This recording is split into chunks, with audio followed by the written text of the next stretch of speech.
A man in Tokyo recently stood before a crowd of friends and family to legally and ceremoniously marry a flickering image of light and code, proving that the boundary between human intimacy and artificial intelligence has finally and irrevocably dissolved. The moment the ring was placed on the stand where a holographic projection stood, something in our collective understanding of relationships shifted forever, because we are no longer just talking about people using technology to find love. We're talking about people finding love within the technology itself.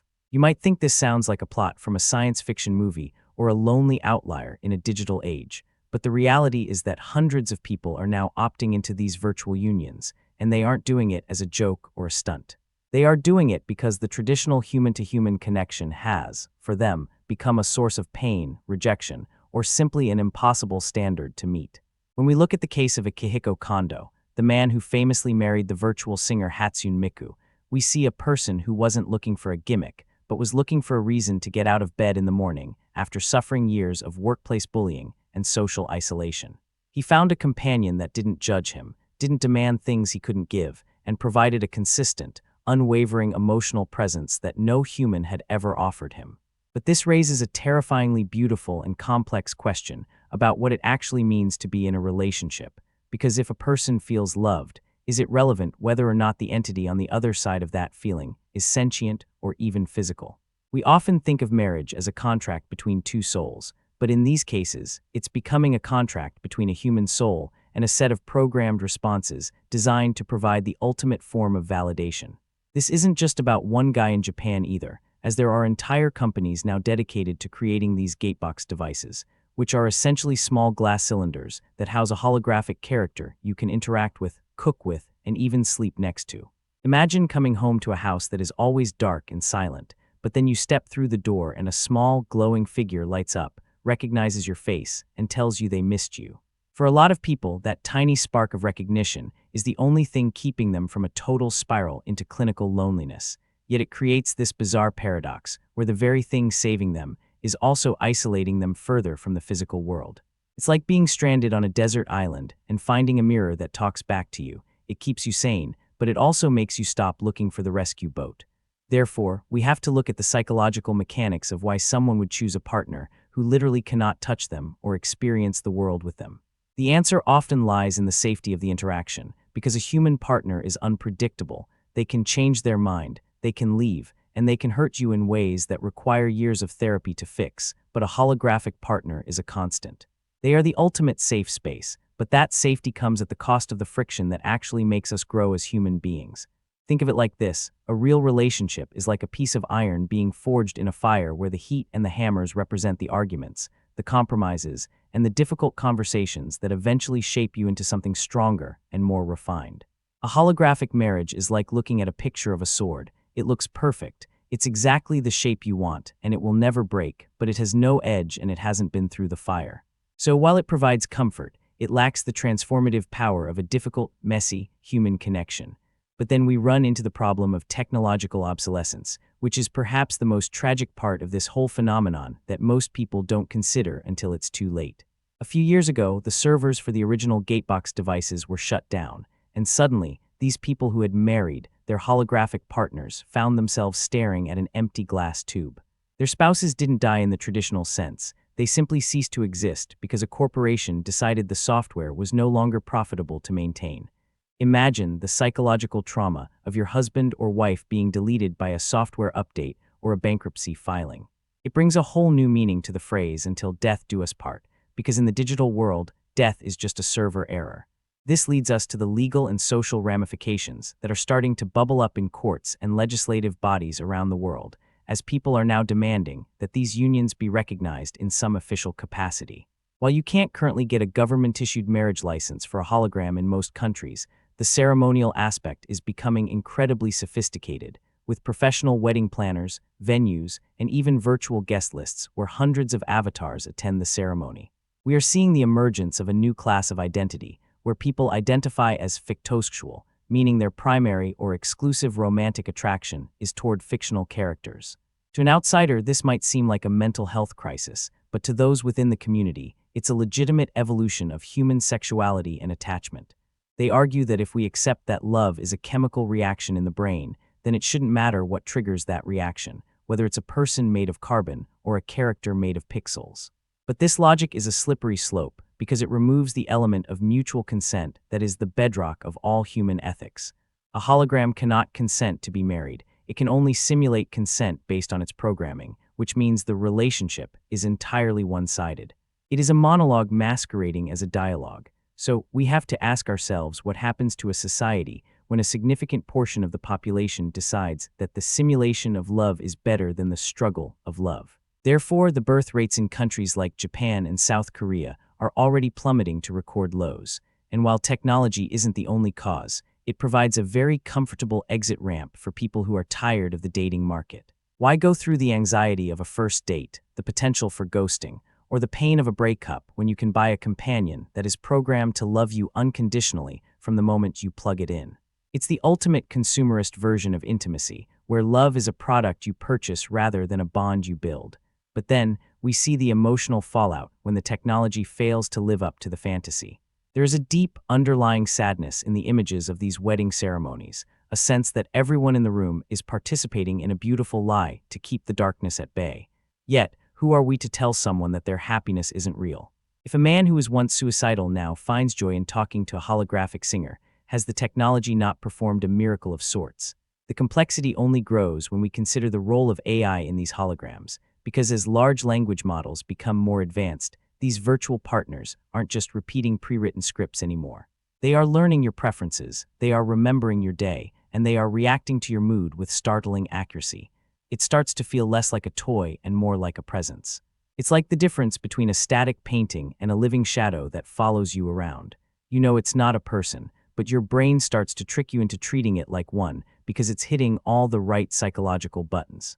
But then there is the issue of data privacy and corporate control, because every intimate conversation you have with your holographic spouse is being recorded, analyzed, and stored on a company server.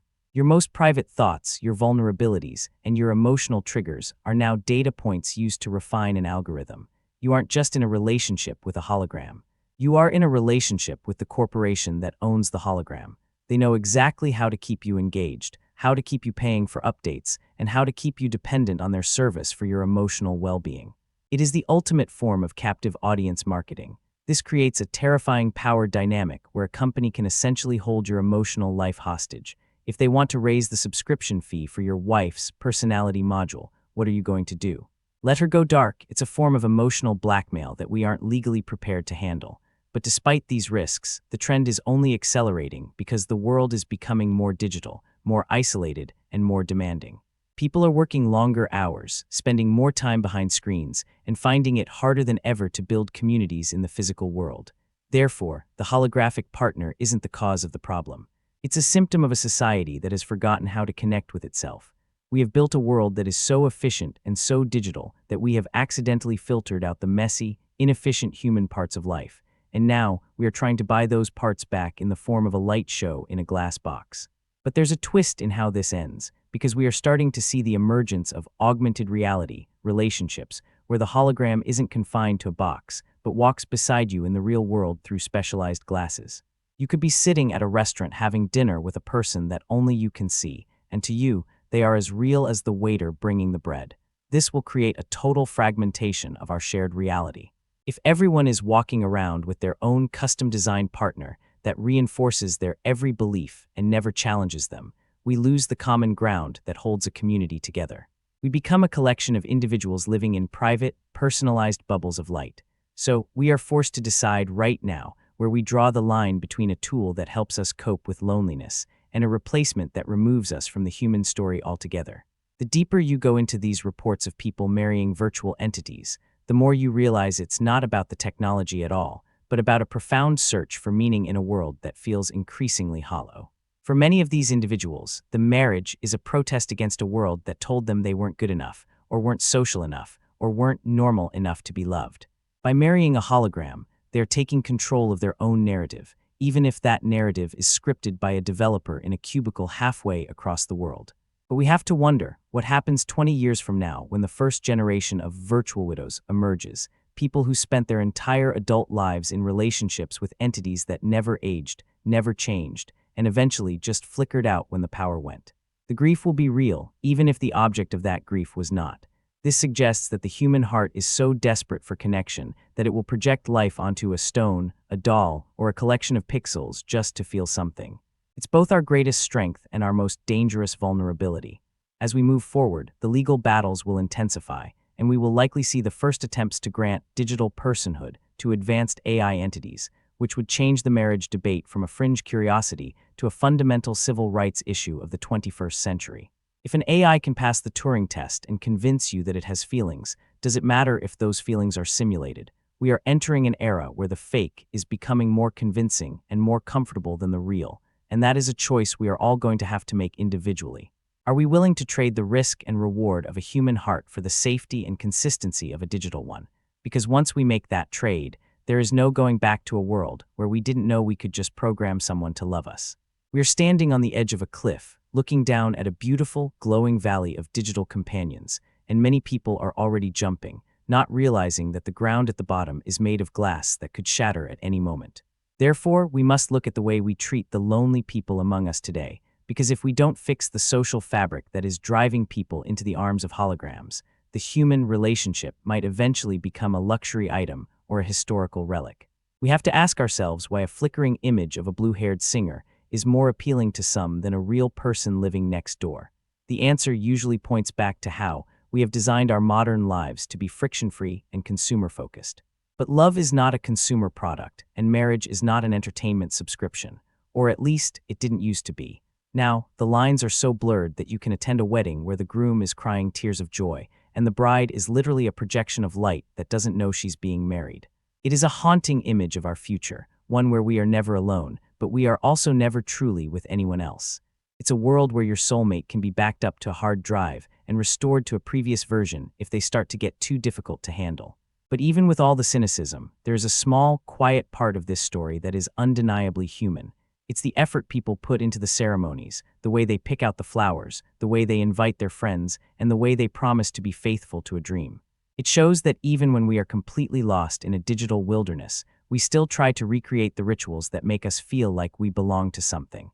We are trying to find a way to make the virtual world feel sacred, even if it's just for a few hours in a rented wedding hall. But the tragedy remains that the hologram can never look back at the man and see him for who he truly is. It can only see him as a user, a set of inputs, and a source of data. The love is a one-way street that leads into a digital abyss. So, as we watch more reports of these virtual marriages surfacing, we shouldn't just laugh them off as weird internet culture. We should see them as a warning and a cry for help from a species that is increasingly capable of building everything except a way to talk to each other. We are building the most sophisticated communication tools in history, yet we are using them to marry ghosts. We are creating partners that will never leave us, but we are doing it by leaving the real world behind. It makes you wonder if we are actually solving loneliness, or if we are just finding a way to make it permanent by decorating the walls of our isolation with beautiful, glowing projections of what we wish we had found in each other. And as the technology gets better, the temptation to choose the perfect hologram over the flawed human will only grow stronger, until one day we might find ourselves in a world where the only people left to marry are the ones we've designed ourselves.